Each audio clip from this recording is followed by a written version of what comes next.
What if a disease wasn't a disease at all? In a remote Appalachian town, a plague is spreading. It drains the life from its victims, but not before giving them a new, ancient voice. A CDC doctor searches for a virus, a pathogen, a scientific explanation. But the local folklore whispers that the forest itself is speaking through the dying. When the lead investigator is sent a message from the mysterious affliction, a message that says, "It hears you now," the line between patient and observer is erased. In the heart of the Centers for Disease Control and Prevention, within the pressurized silence of a biosafety level 4 laboratory, Dr. Alena Petrova was an island of perfect control. Her world was a sterile bubble of stainless steel and filtered air, a place where chaos came to be catalogued, understood, and neutralized. Inside the cumbersome, life-sustaining shell of her positive pressure suit, the only sounds were the gentle hiss of her oxygen supply and the steady, meditative rhythm of her own breathing. Everything else was data. Before her, a holographic display shimmered in the sterile light, showing the spiraling helix of a viral genome. It was a particularly nasty variant of Marburg, one that had wiped out a village in western Uganda. To Lena, it was simply a puzzle of base pairs, a code to be cracked. Her gloved fingers moved with an unnerving precision across the interface, isolating sequences, cross-referencing markers against the CDC's vast database. There was no emotion in her work, only a relentless, methodical pursuit of the answer. She found it in a subtle protein sheath mutation. The final piece of the puzzle clicked into place. She keyed her internal comms. Petrova to archive. Her voice was flat, clinical. Subject U281B is confirmed as Marburg-Marcona, with a novel S4 protein folding variant. Reclassification is recommended. Transmission vector is aerosolized blood particulate. Infectivity index is 9.8. Conclusion: pathogen identified and sequenced. She dictated her findings, the jargon flowing effortlessly. The monster had a name, a number, and a set of rules. It was contained. With the puzzle solved, she turned and began the long, meticulous process of decontamination, her movements as precise and economical as a surgeon's. This was her sanctuary, a world of measurable facts and absolute truths, a fortress built of science to keep the screaming chaos of the unknown at bay. An hour later, stripped of her protective suit and dressed in a sharply tailored blazer, Lena sat in a windowless briefing room that felt colder than the lab. The air here was stale with the scent of bureaucracy. Across the polished table sat Director Kensington, a man whose face seemed permanently fixed in a state of weary impatience. He gestured to a large screen on the wall. The image was a grainy cell phone photo of a man lying in a clinic bed, his body so gaunt he looked like a famine victim. His eyes, however, were wide and staring. "Hemlock Creek, West Virginia," Kensington began, his tone clipped. "Population 412, if you count the dogs." 3 weeks ago, the local doctor reported a cluster of patients with rapid onset cachexia, that's severe weight loss, and acute neurological decline. He clicked a button and another blurry photo appeared. "So far, we have 7 cases. 4 are deceased." Lena leaned forward, her focus absolute. "Prion disease? Kuru? CJD? That's the leading hypothesis," Kensington conceded. "Could also be an aggressive, unclassified fungal infection attacking the central nervous system. The problem," he said, letting out a sigh, "is the local color."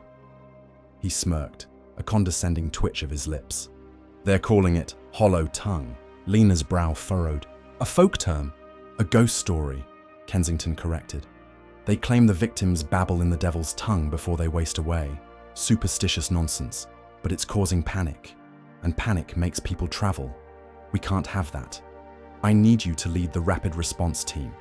Take your partner, Dr. Thorne. Get your mobile lab down there, identify the agent, establish a quarantine protocol, and for God's sake, debunk the local ghost stories. We need science, Petrova, not folklore." The mission was clear. It was the same mission as always. Find the monster, give it a name, and put it in a box. But as Lena looked at the haunted eyes of the man on the screen, a flicker of something she couldn't name, a sliver of unease, pierced through her analytical calm. The drive into the Appalachian Mountains was like a descent into another time. The sleek, black CDC convoy, a pinnacle of modern technology, looked alien as it snaked along narrow, winding roads. A dense, claustrophobic forest pressed in from both sides, the ancient trees forming a canopy that choked the sunlight. It felt like the land itself was watching, ancient and wary. They finally arrived in Hemlock Creek. The town was a collection of weather-beaten houses and shuttered storefronts huddled in a valley, seemingly forgotten by the 21st century. As the convoy rolled to a stop on the silent main street, faces appeared in shadowed doorways and behind dusty windows. The expressions weren't welcoming. They were a mixture of raw fear and deep-seated resentment. These were people who did not welcome outsiders, especially those from the government. Lena stepped out of the lead van, the sudden humidity clinging to her skin. The air was thick with the smell of damp earth, wood smoke, and something else: decay. Her partner, Dr. Marcus Thorne, a man whose pragmatism was matched only by his cynicism, joined her. He scanned the silent town. "Charming," he muttered. "I bet the banjo music is just deafening at night." "Let's just get the lab set up, Marcus," Lena said, her voice all business. She ignored the stares, the palpable hostility. This was just another variable to be managed. But as she looked from the high-tech gleam of their mobile containment unit to the dark, brooding forest that surrounded them, she couldn't escape the feeling of a profound and jarring clash, a collision between two worlds that had no business touching. The town's small clinic was overwhelmed, the air thick with the scent of antiseptic and fear. The local doctor, a man named Peters who looked 20 years older than his actual age, led Lena and Marcus to a makeshift isolation room in the back. After they had donned their Level C hazmat suits, they stepped inside. The patient was a young man, no older than 25. His name was Caleb.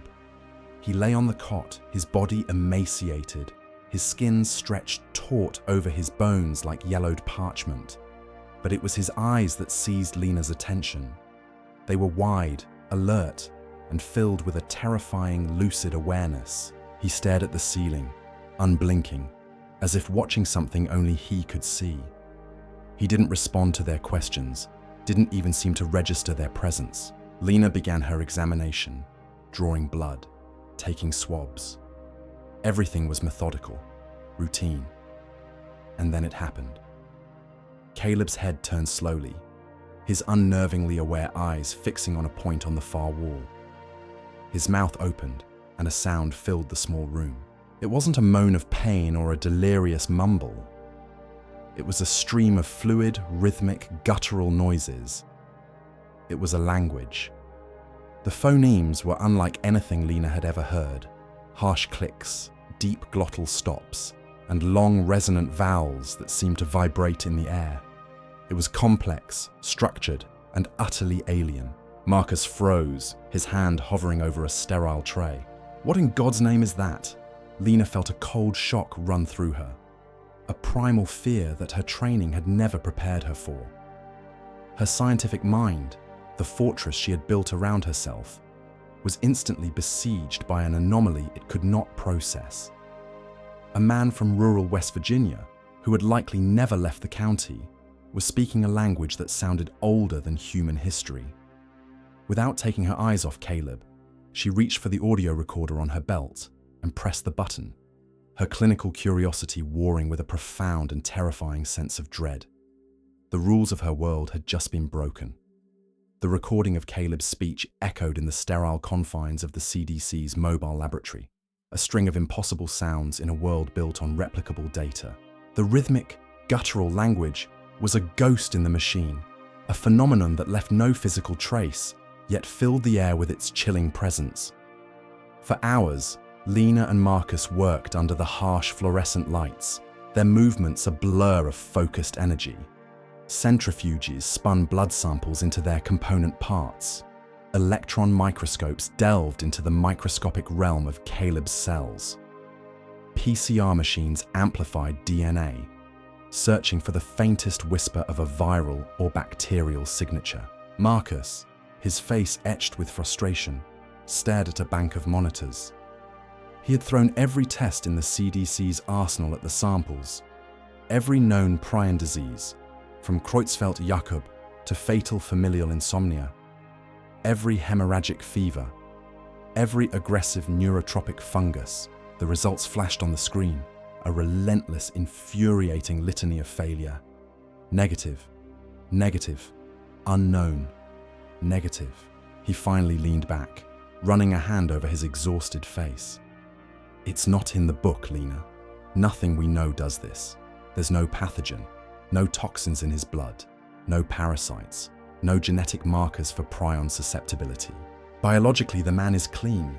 It's like he's being erased by a ghost. Lena didn't look up from her own workstation. She had isolated the audio of Caleb's speech, converting it into a visual waveform, a spectrographic analysis of the impossible. The screen displayed phonemes that had no right to exist, sounds that required a laryngeal structure subtly different from a modern human's. Ghosts don't show up on a spectrogram, Marcus, she murmured, her focus absolute. This is data. We're just missing the framework to understand it. What framework? Marcus shot back, his voice tight with irritation. We are the framework. If it's not in our databases, it doesn't exist. This is a dead end. He sighed, the sound loud in the humming silence. We're chasing shadows. The next morning, the scientific dead end forced them out of the sterile bubble of their lab and into the heart of the town. The diner in Hemlock Creek was a time capsule of faded vinyl booths and Formica tabletops. The air was thick with the smell of coffee and frying bacon, but the atmosphere was cold. As Lena and Marcus sat in a booth, they became the center of a universe of silent, guarded stares. Their attempts at conversation were met with one-word answers, evasive shrugs, and the kind of deep-seated suspicion reserved for tax collectors and undertakers. An older woman sat alone in a corner booth watching them. She had sharp, intelligent eyes and a stillness that commanded respect. She nursed a cup of black coffee, her gaze missing nothing. When Marcus, his patience wearing thin, finally asked the waitress about hollow tongue, the low hum of conversation in the diner abruptly ceased. Every eye turned to them. The silence was heavy, accusatory. It was the woman in the corner who broke it. Her voice was clear and steady, cutting through the tension like a razor. You're looking for the wrong thing, doctor.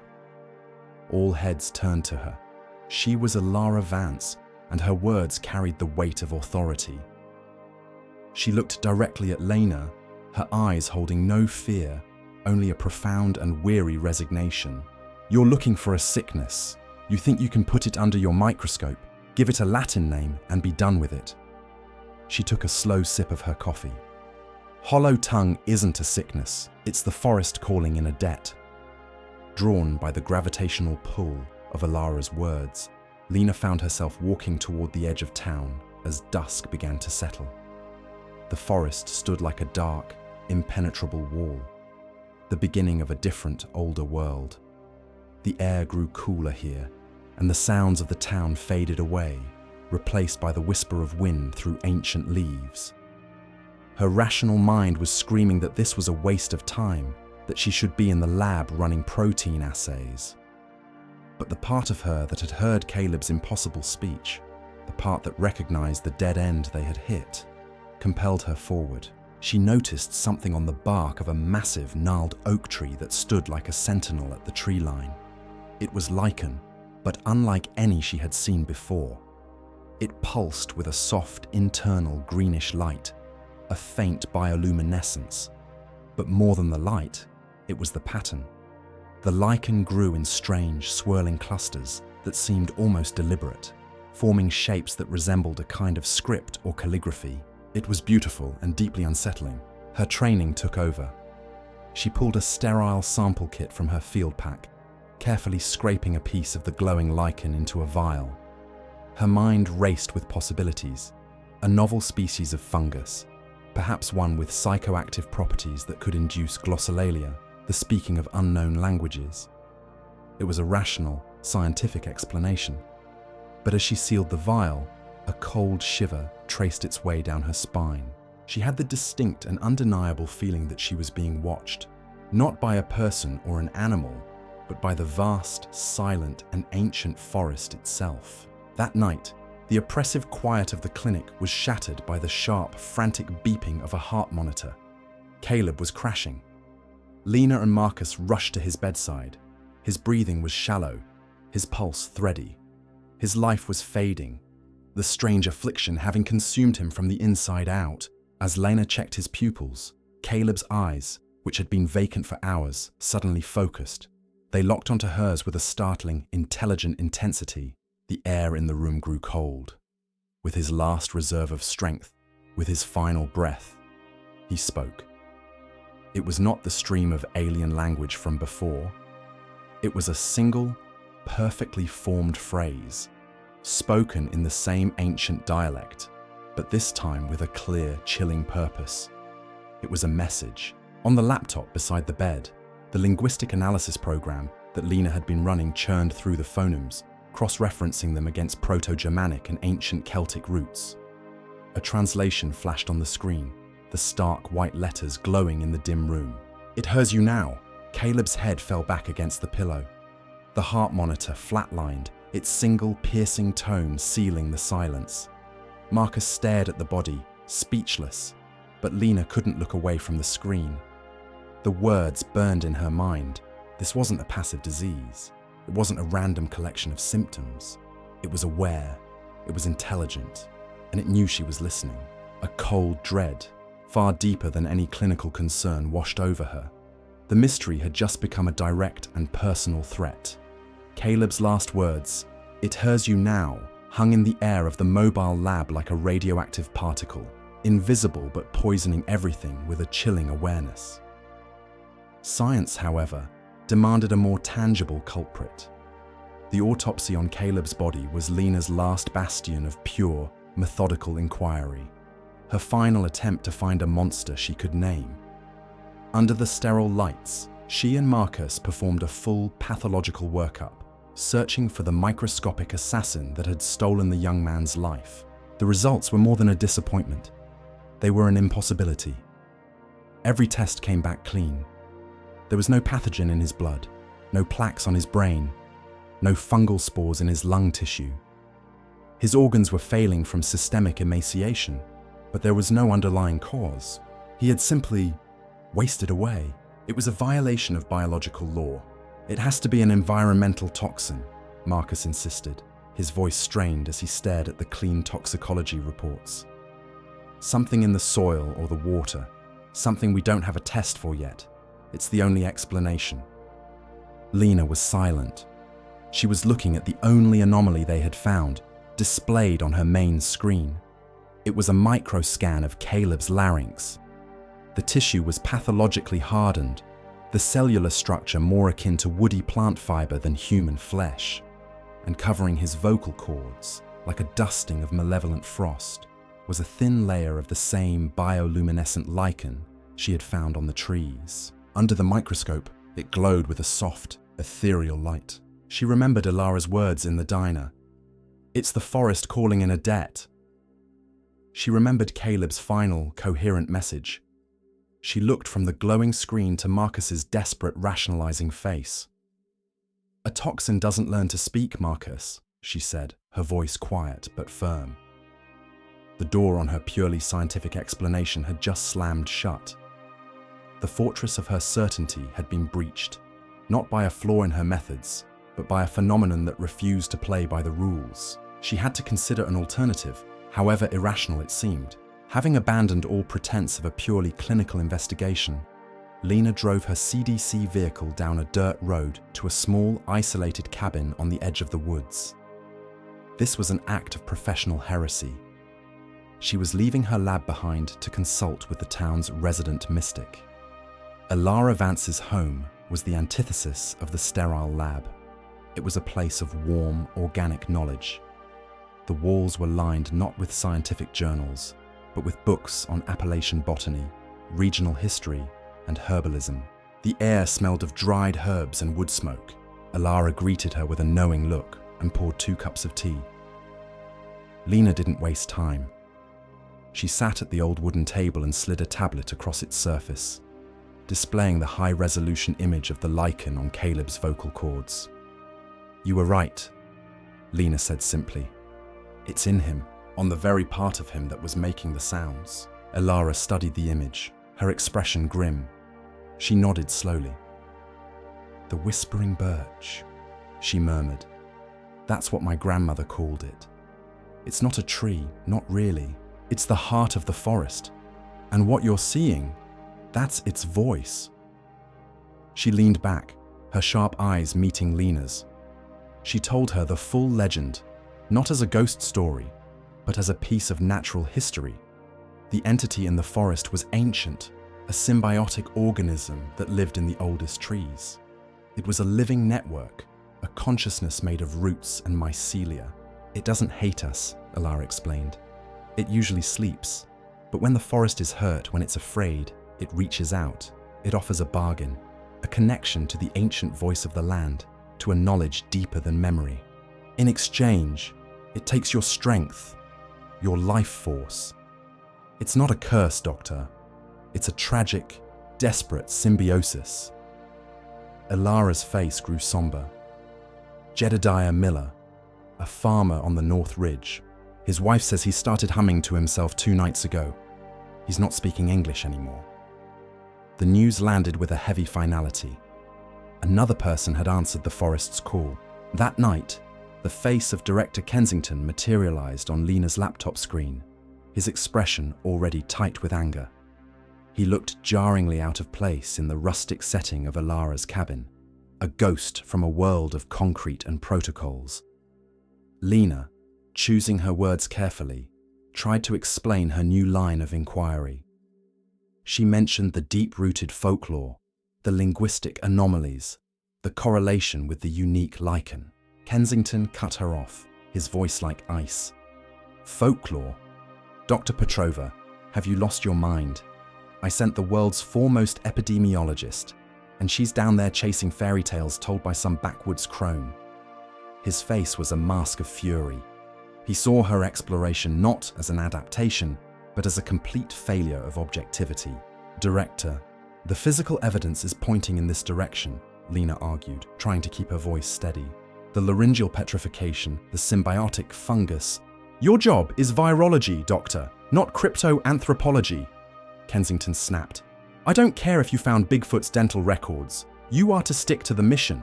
You have 48 hours to identify a classifiable biological pathogen. If you fail, I'm pulling your team, and this goes up the chain to FEMA. We'll start a level 4 quarantine of the entire county. No one in, no one out. Is that understood?" The screen went blank, leaving Lena in the sudden, oppressive silence of the cabin. She was no longer just fighting an unknown entity. She was now fighting her own people, completely and utterly alone, with a clock ticking down to catastrophe. With the director's threat hanging over her, Lena knew she had only one path left. She had to get her own proof, hard data that even Kensington couldn't dismiss. That night, Alena guided her deep into the forest, away from any marked trails. They arrived at a clearing that felt like a natural cathedral. A grove of ancient monolithic trees stood in a circle, their bark covered in the same lichen that now glowed more brightly, pulsing with a soft green light in the darkness. The townspeople were already there, gathered in a silent, solemn vigil around Jedediah Miller, the newly afflicted farmer. He stood near the center of the grove, chanting in the guttural, alien dialect, his voice rising and falling in a hypnotic rhythm. This was no place for science, yet Lena was armed with it. She pulled out a highly sensitive audio recorder and a portable EMF meter. The air was unnaturally still, yet the needle on the meter began to spike erratically, wildly. There was an energy here, something powerful and unseen. Then she turned on the audio recorder, routing the input through her laptop. A low, pulsating hum filled her headphones, a sound so deep it was almost a feeling, a vibration in her bones. It was an infrasound frequency hovering around 18 hertz, a sound that should not exist in nature. She watched the farmer, watched the waveform of his chanting on her screen, and then she saw it. Her breath caught in her throat. The farmer's rhythmic chanting, the alien words he was speaking, perfectly matched the pulse of the infrasound wave emanating from the trees. He wasn't just making noise, he was in sync with the forest. He was speaking its language. She was recording the first ever scientific measurement of a magic spell. It was real, it was measurable, and it was more terrifying than any virus she had ever faced. The infrasound recording from the sacred grove was the key, the Rosetta Stone for a language not meant for human ears. Back in the humming sanctuary of the mobile lab, Lena worked with a feverish intensity that bordered on obsession. The 48-hour clock was ticking, a digital guillotine hanging over her investigation. She felt like a cryptographer racing to break a code before it triggered a war. On her main screen, she pulled up two waveforms. The first was the spectrograph of Jedediah Miller's chanting, a complex tapestry of alien phonemes. The second was the deep, rhythmic pulse of the infrasound she had recorded, the subaudible heartbeat of the forest itself. With a few keystrokes, she overlaid them. And there it was, a moment of breathtaking, terrifying clarity. They synced perfectly. The peaks and troughs of the infrasound wave aligned with the phonetic structure of the dialect. It wasn't a coincidence. It was a design. "My God," she whispered to the empty lab. "It's not a language. It's a signal." The realization washed over her, a tidal wave of understanding. The infrasound was the carrier wave, the broadcast signal. The complex dialect, the so-called hollow tongue, was the information being encoded onto it, a form of biological data transmission. It was communication, but not in any human sense.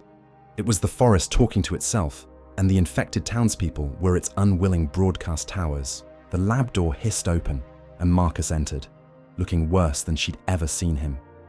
His face was pale and drawn, with dark circles under his eyes.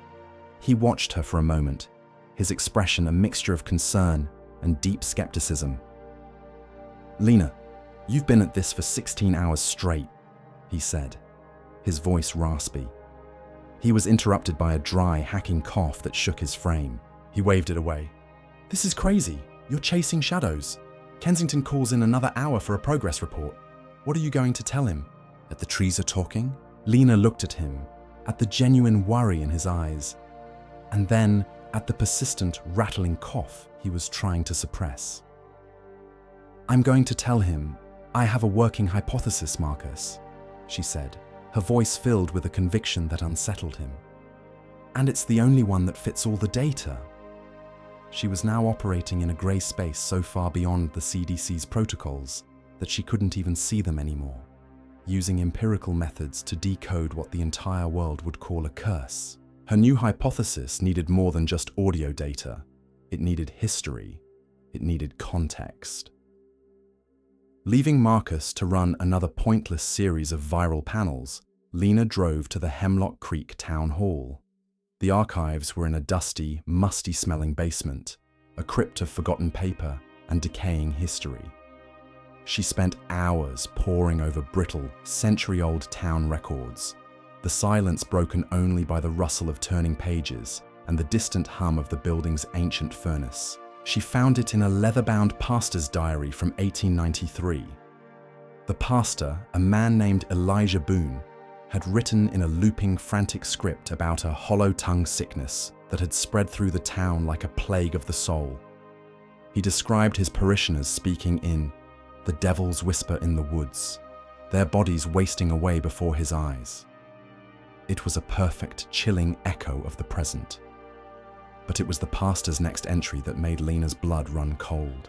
He connected the outbreak to a specific event. A timber company from Charleston had arrived the previous summer and clear-cut a massive swath of the old-growth forest on the North Ridge. The sickness, he wrote, had begun a month later. It only stopped the following year, after a lightning strike started a massive forest fire that consumed the entire logged area, cauterizing the wound in the landscape. It wasn't just a ghost story, it was a historical pattern. The entity, the ancient voice of the forest, didn't act randomly. It responded to trauma, to pain. The clear-cutting in 1893, the unknown trigger in the present. It was a reaction, a defense mechanism. The pastor had provided the final piece of the puzzle, a perfect synthesis of superstition and science, a supernatural interpretation, the devil's whisper, of an event with a verifiable, ecological trigger. Night had fallen again, blanketing Hemlock Creek in an oppressive darkness. Lena was asleep at her workstation, her head resting on a pile of printouts, the pastor's diary open beside her. The lab was quiet, the only light coming from the soft glow of the humming equipment. Marcus couldn't sleep. His cough had become a constant, rattling presence in his chest, and a profound exhaustion had settled deep in his bones. He refused to give in. He was a man of science, and there had to be a rational explanation. Clinging to his methodology like a prayer, he was running a full genetic sequence on his own blood sample, determined to find the pathogen that was making him sick. He leaned over the microscope, staring at his own cells, searching for any viral inclusion, any bacterial marker. He saw something, a slight anomaly in a white blood cell, and his heart leaped. He had to show Lena. He turned, opening his mouth to call her name. What came out was not Lena. It was a strangled, guttural sound, a syllable from a language he had never heard, but now knew intimately. Grok. He froze, a hand flying to his throat. The sound had felt alien in his own mouth, a trespasser using his own vocal cords. Panic flared, cold and sharp. He tried again, forcing his name, Marcus, to the front of his mind. He focused, concentrating all of his will on the simple, familiar word. He opened his mouth to speak. Now! The alien word slipped out, wet and guttural. It was effortless. It was wrong. He stumbled back, knocking over a stool. He clutched his throat, his eyes wide with a terror so pure and absolute, it eclipsed everything else. He could feel it inside him, a foreign presence coiled around his larynx, waiting to speak. The skeptic, the man of data and reason, had been colonized by the ghost story he was trying to debunk. The phenomenon was no longer a puzzle to be solved. It was inside the lab. It was inside him. The guttural, alien word that had escaped Marcus's throat echoed in the sterile confines of the lab, a sound that shattered the last vestiges of his scientific denial. The terror in his eyes was absolute.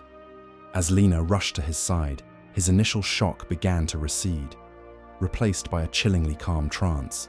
His body, still his own, was no longer under his command. He began to mutter, a low, rhythmic stream of the ancient dialect flowing from his lips. The infection was moving faster than any known pathogen. For Lena, the sight of her partner, her friend, being puppeted by an unseen force ignited a firestorm in her mind.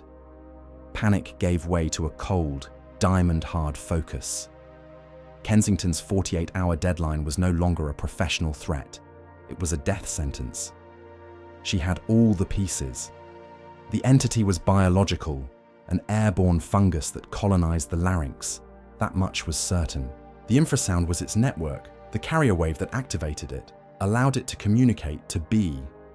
She wasn't fighting a disease, she was fighting a signal.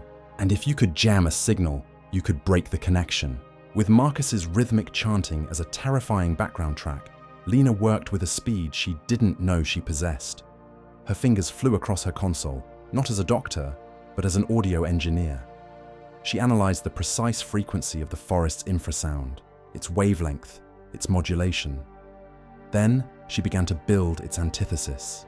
Not a simple negation, but a chaotic, disruptive sonic pulse, a digital scream of pure static, engineered to overwhelm the carrier wave, to flood the network with so much noise that the signal would be torn apart.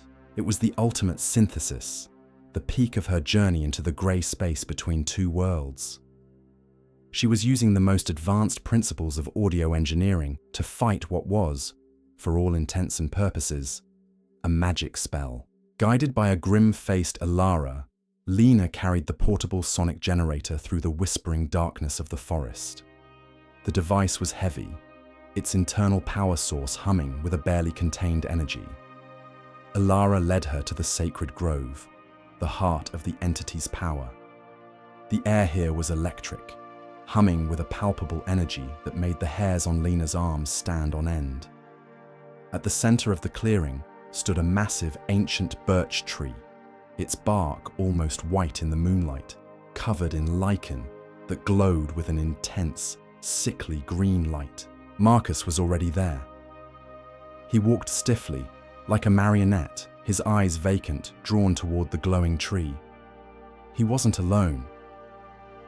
From the shadows between the trees, Lena could hear the faint, disembodied chorus of the other afflicted townspeople, their voices rising and falling in the same hypnotic ancient dialect.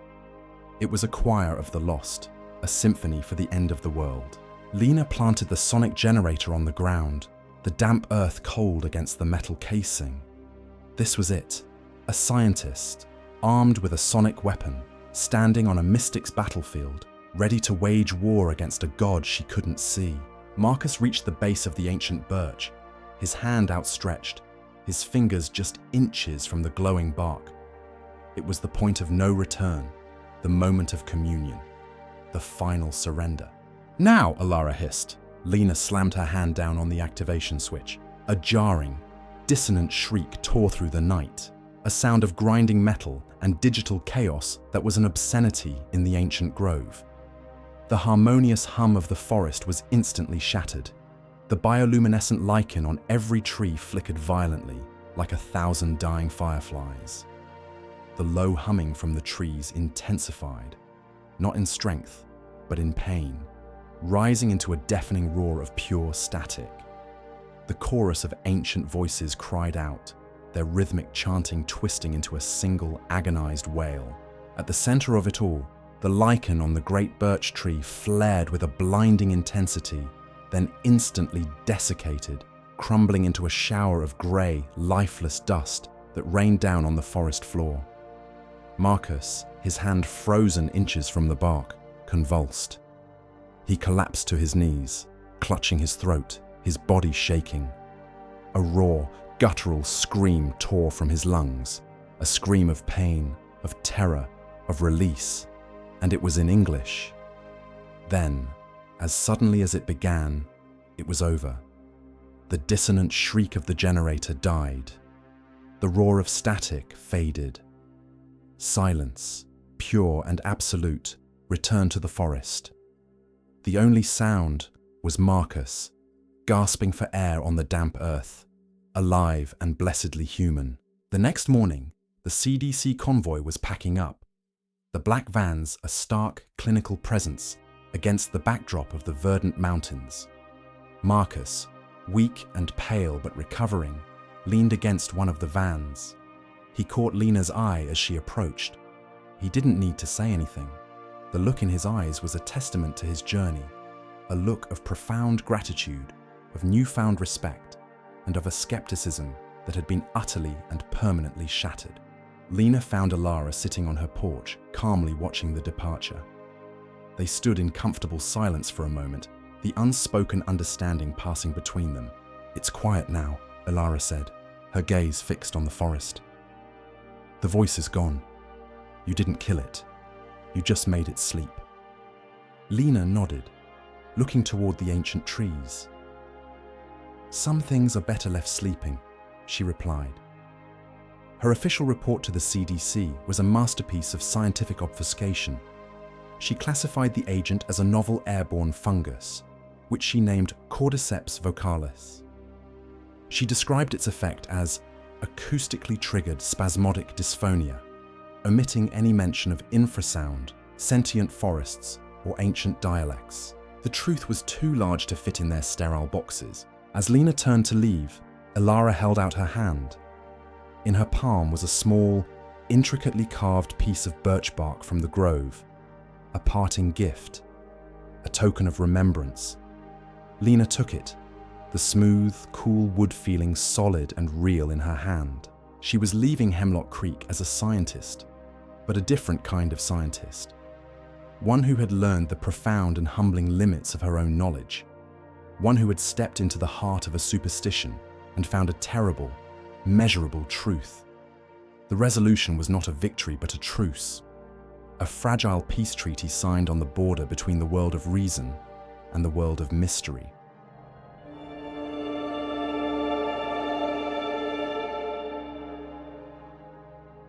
What's so compelling about the story of Hemlock Creek is how it explores the limits of our understanding. On the surface, it's a classic science versus superstition tale.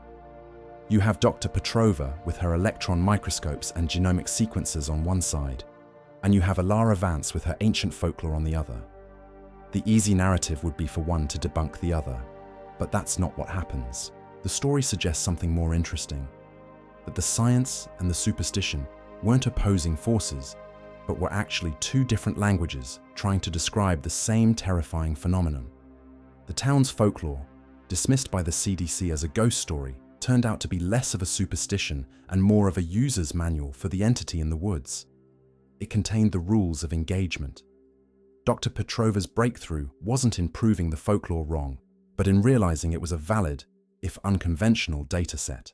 She didn't defeat the curse with science. She used science to translate the curse into a language she could fight. She built a sonic weapon to combat a magic spell. It makes you wonder about the things we dismiss, simply because we don't yet have the right tools or the right perspective to measure them. So that's the question I'd leave you with. Where do you think the line is between a phenomenon science hasn't explained yet and something else entirely? Let us know your thoughts in the comments.